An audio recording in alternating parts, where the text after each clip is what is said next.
Society has a strange fascination with the darker aspects of human life. These fascinations are not always sympathetic, though, and it may cause some individuals to be treated more like a freak show than a person. Mentally ill people have been a poorly represented part of society for as long as it has been chronicled, and this theme, unfortunately, continues during our current day and age. Mental health is often used as a plot line, and the narrative surrounding it can be derivative and hurtful.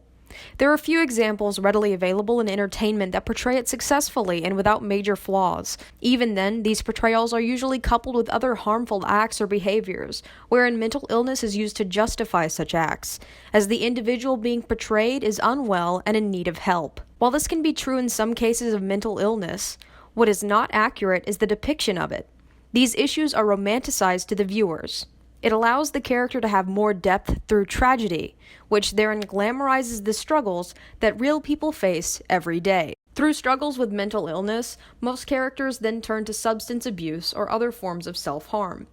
This is used as a tool to show just how far gone the character is. It adds a level of desperation that was not there before.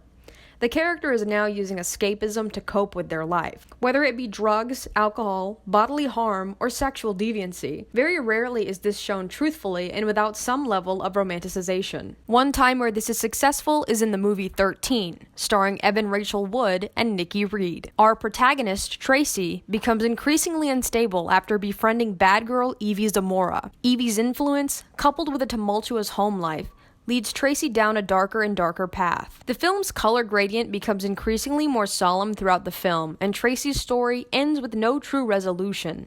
She does not get a picturesque happy ending, and the audience must assume that she was forced to rehabilitate her behaviors on her own. One thing that audiences often forget is that addiction in itself is an illness. Mentally ill characters are suddenly less sympathetic when given a dependency on a substance or act, and are therefore more easily villainized. Although 13 does a respectable job where most movies don't, this theme is still prevalent in the movie. The worse Tracy's condition becomes, the worse people in her life begin to treat her, as they believe her choices have led her down this path rather than her pre-existing mental state. There is no sympathy for an addict, no matter what led them there. Some people live in fear of those with diagnosed mental illnesses due to them being portrayed as violent, unpredictable, and unsympathetic. These portrayals oftentimes dehumanize the afflicted individuals, and they are boiled down to nothing more than a villain or a roadblock in the plot. Comic books and their adaptations have a large hand in associating mental illness with evil acts.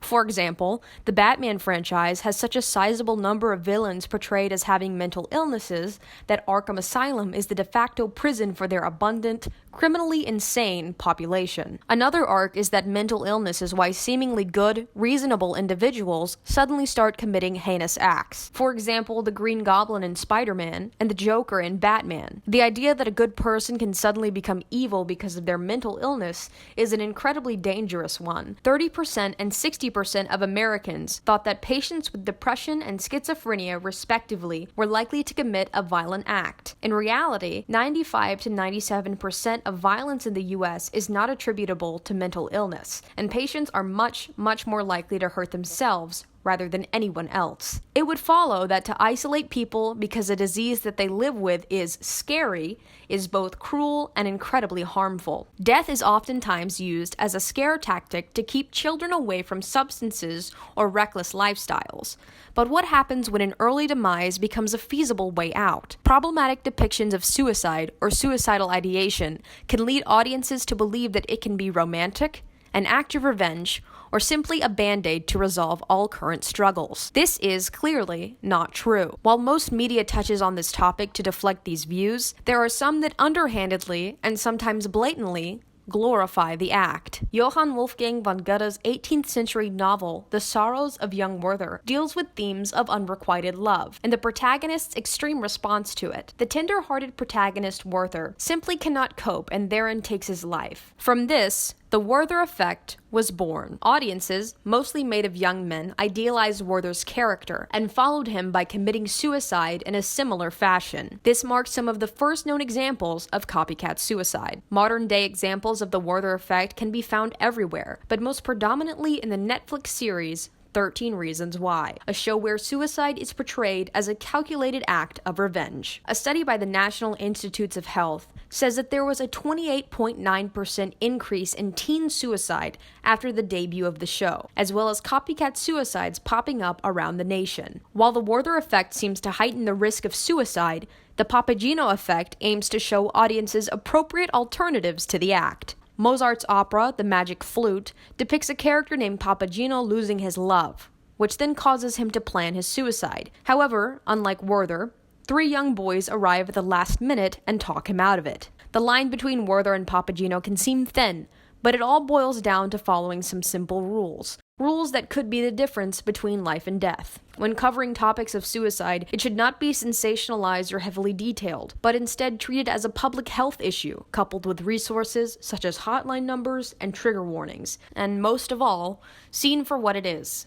A tragedy. Popular culture and the media at large have a huge role to play in helping tip the balance of negative representations of mental illness. While improvements are being made in this area, the fight against stigma continues. On top of this, there is a role that we can take as individuals to help alleviate the problem. The first thing we must do is address our own preconceptions about mental illness. By analyzing our own inherent bias, as well as the biases portrayed to us, we are more aware of what we are both consuming and producing. While the media has a long way to go with providing proper representation, it may also be an important ally in changing public prejudices, initiating public debate, and projecting positive human interest stories about people who live with mental illness. Until then, let's keep questioning unfavorable representation. Maybe then we can change the mold.